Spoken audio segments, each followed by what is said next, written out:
Good morning, welcome back to the Hub. Good morning and welcome to your blooming Inverkip Hubdate. It's all getting a bit autumnal, Bob. Aye, it's getting a bit autumnal, you know.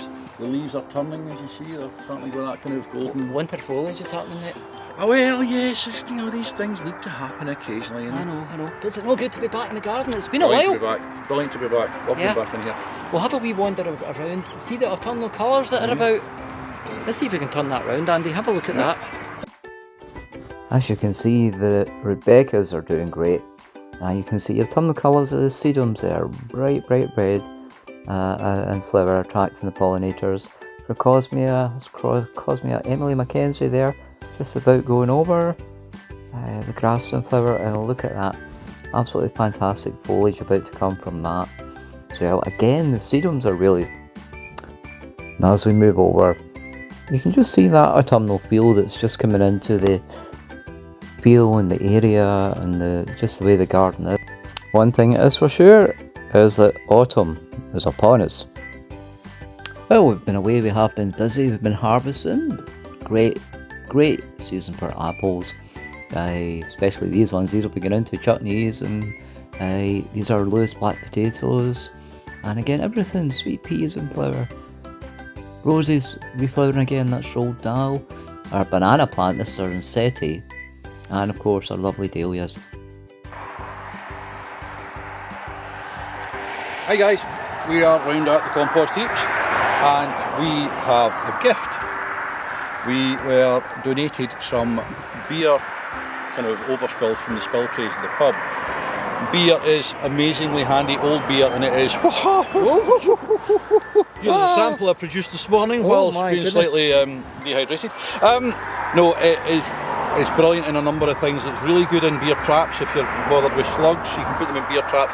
Always remember to cover them with a wee slate so the water doesn't get in. Basically just bury a cup or a pot about, leave about half an inch above the surface of the soil. Put about half full of beer and put a slate or a flat tray on top of it to stop any birds and that getting into it. The slugs will find their way in there and they'll die happy.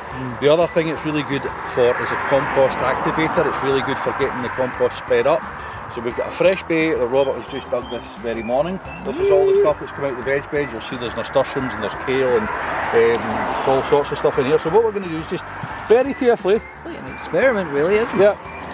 We're just going to put a wee dribble over here and see if that speeds up, because we're about 90 to 100 days for a bay to go through the system. So we'll let that should wash right through that because it's fairly open. There's a lot of green in there this time.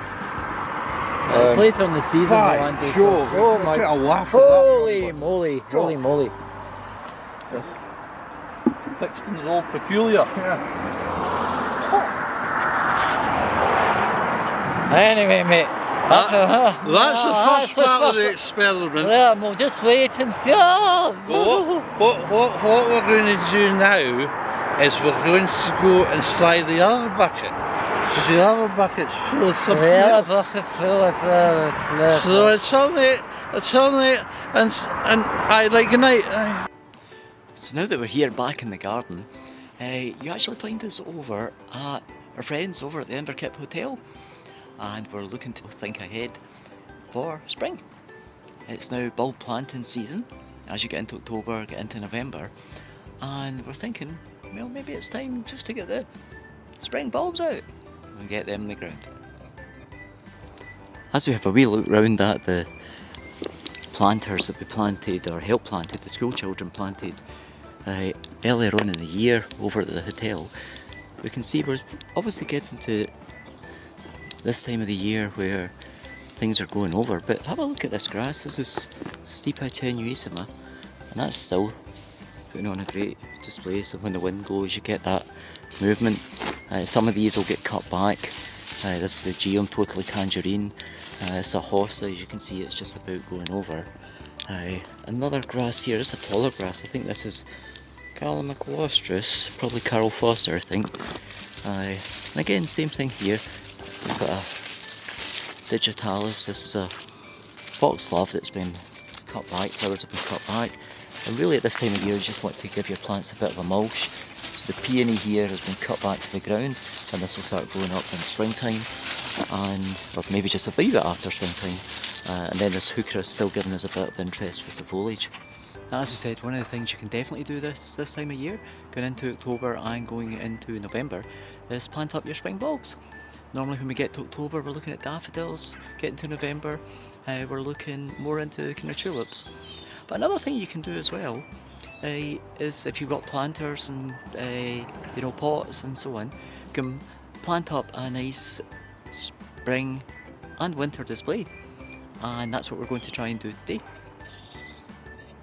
So as you can see, we've been planting away here today, and what we're really doing here is we're planting up a nice winter display using a variety of different plants, and we're planting into these wonderful, I suppose we'd really call them trug planters.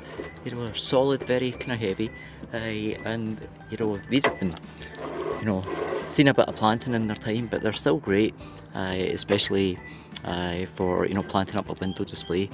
These previously had summer bedding in them, but we're going to just give you a wee idea of what you can do to plant up and make things look relatively colourful for the winter period, but also give you a nice spring display.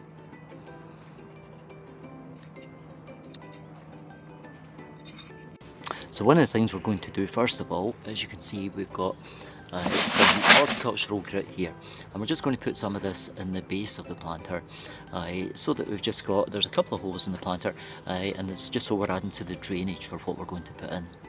And of course, once we've got some grit in the bottom, I need to put in some compost. Now we've got a mixture here, as you can see it's a gritty mix, especially now that we're going to be planting spring bulbs, and you might be able to see in here we've got a slow release fertiliser in here, because it's going to be providing a bit of nutrition for a longer period of time. We've just got some of them, just something along these lines would do the job, and that'll help us for a period of time, just give our plants a wee bit of food over a slow period over the winter and going into spring. So what we have here is our solid iron planter, and as you can see there is now a layer of horticultural grit in here just to add to the drainage, and we're now going to fill this maybe about a third of the way up, roughly just about, with our mixture of horticultural grit, multi-purpose compost and a wee bit of slow release fertiliser. So now that we've got our compost mix in, well, what do we need? Of course, we need plants. And what we require is a bit of structure first of all. Now what we're going to use for a bit of structure here is some of these winter heathers. So there's a lovely white heathers. This is just a basic Calluna vulgaris winter heather, and we've got two of them here.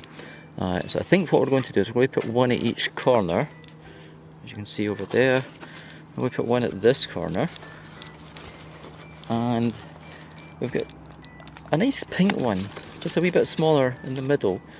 As you can see, this one here is Calluna vulgaris Dark Beauty, and this is a summer autumn heather one. It's one that's actually been awarded a RHS Award of Garden Merit, and that's basically just because it has stood the test of time, if you like, and shown to be what we would call in Scotland a good doer, and reliable in these sort of conditions. So this should be able to survive over the winter period and just give that wee small speck of pink, which contrasts very well with the other one and the white over at the other side. Now when you're planting heathers, normally what you would actually do is use an ericaceous soil. Heathers like an acidic mix. And you could do that, you could get some slow release fertiliser that's acidic or an ericaceous compost. Because we're planting up lots of different plants in here, multi-purpose compost should be just fine. If you were going to be planting the heather for a longer period of time, maybe on the ground or something, you might want to use an ericaceous compost. But now that we've got our heathers planted up, we're going to have a look, well, what else are we going to plant next? I think we'll have a look at some bulbs. So as you can see, this is a daffodil bulb, and this one is called narcissus geranium, which can actually be a bit confusing because it's nothing like your bedding geraniums or your ground cover geraniums like Geranium roseanne. But this is a daffodil, it's called geranium, and it's a lovely white flower. It's actually a multi-flower daffodil. Normally when the heads come up, as you will see on screen in a moment, it gives kind of multiple small flowers and a bit of fragrance. So I think this will be something that would be quite nice in a planter like this. Now, when you plant your daffodils, the general rule of thumb is to plant them 3 times the depth of the daffodil. And we can just about make that in this kind of planter. If we have a look at the planter, as you see, the planter is about 10 centimetres, maybe a wee bit more. So you want to have it quite low down, because we've got 1, 2, 3, we'll try that again. Dear oh dear. 1, 2, 3. So really, you're really wanting to get it down towards the lower end of the planter in a planter this size. So we will have a go, and we're probably going to get away with maybe about 10 on this side. So you want to put that in and firm that away down like that, and we'll get the other ones planted up. So that's our daffodils planted. They're down deep enough. We're going to cover this up with a gritty compost, and then we're going to have a look at our planter and see what else we can plant. Now we've got a space in here and a space to this right hand side, so I think I've got an idea of what we can put in here. So as we have now got a gap in our planter, one of the things is we're going to plant up is actually one of my favourites at this time of year. It's very good to be planting up either at the start of the year, and this is of course a hellebore. This here is called it's one of the mixes. It's a Hellebore orientalis, and it's a really good doer at this time of year. A lot of people will plant them in the ground. They can actually become much bigger. I mean, have a look at the roots on that. But they're actually good for putting in planters as well, especially if you get a smaller one. And these are 9 centimetre pots, really good value. And the plan here would be to plant them into this planter. They will, take hold. The roots also expand. They'll be really good solid plants. And then once you've got the best out of them, then you can take them out, plant them in your garden, and then plant something else in the planter. So that's what we're going to do here. So we're going to go and plant these up. So as we're talking about these hellebores, that's them planted in there, and they might not look too much at the moment. I would say that your heather is looking a bit better. But we've actually got one in flower here. It's a different variety.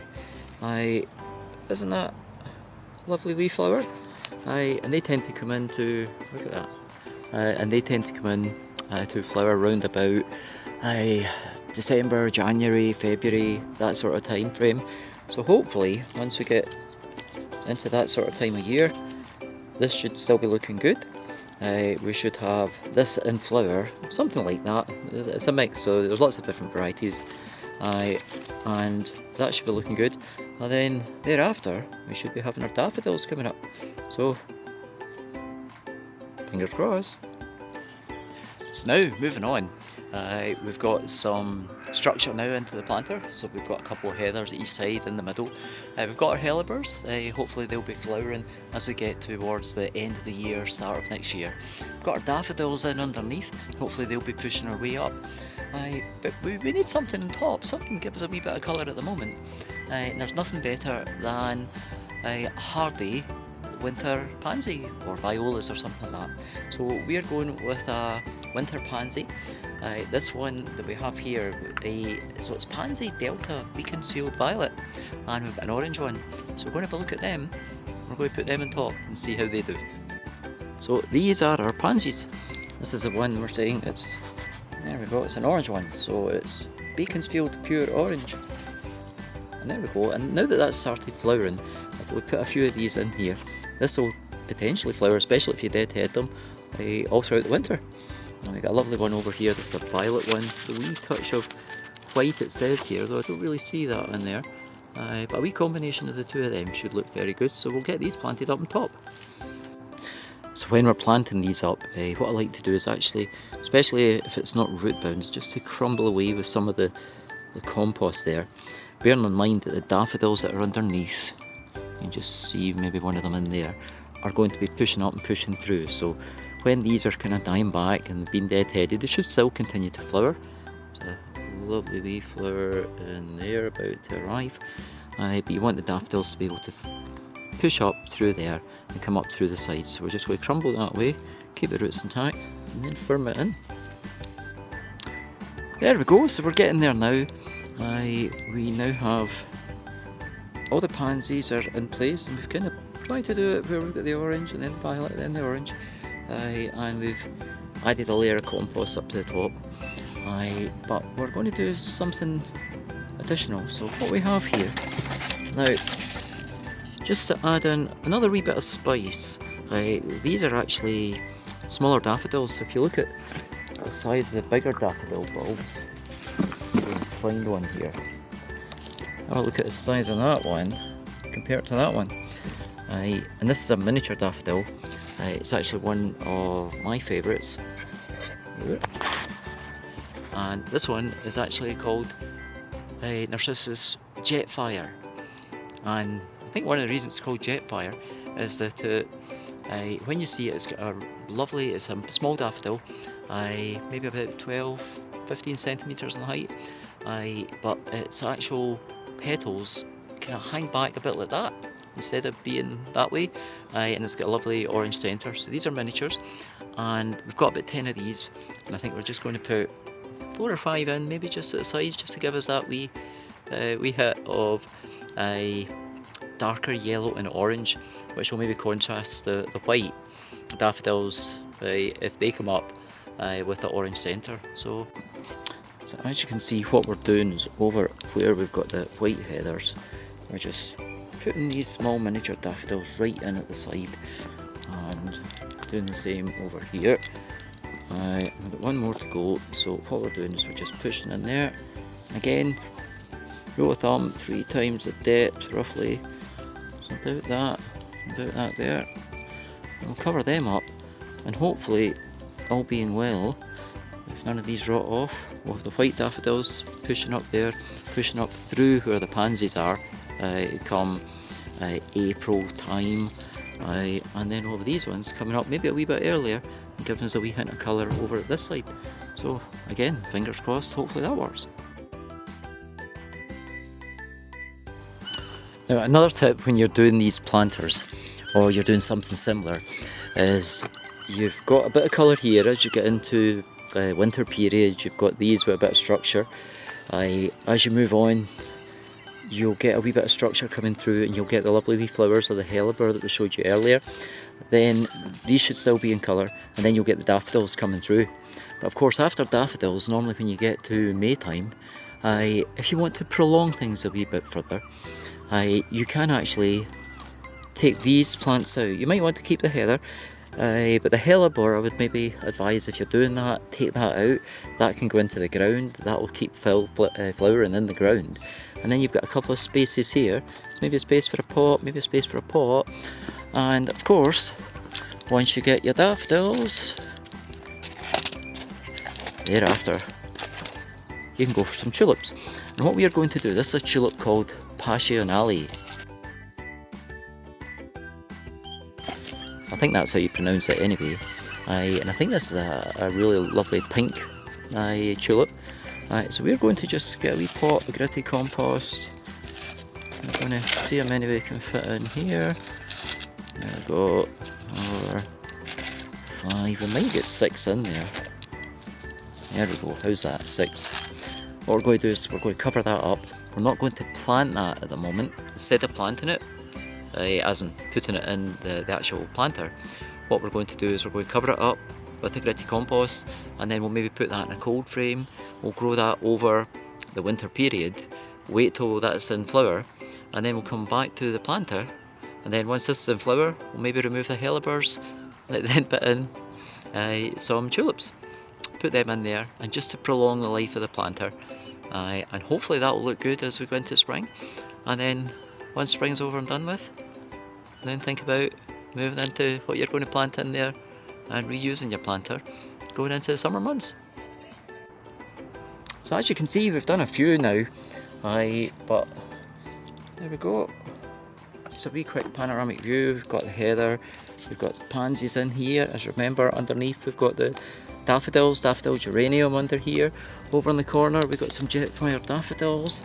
We've got our hellebore, hopefully that's going to give us a flower, something along those lines. We've got a lovely wee pink heather in the middle, another hellebore. And again we've got a mirrored effect over here with the pansies coming into flower. If you keep deadheading them, they should do really well over winter. And you've got the matching heather. So we've got a few like this. And there we have it, we're all planted up. I think we'd like to say a big thank you to our friends at the Inverkip Hotel for letting Blooming Bob come and have a play in the garden.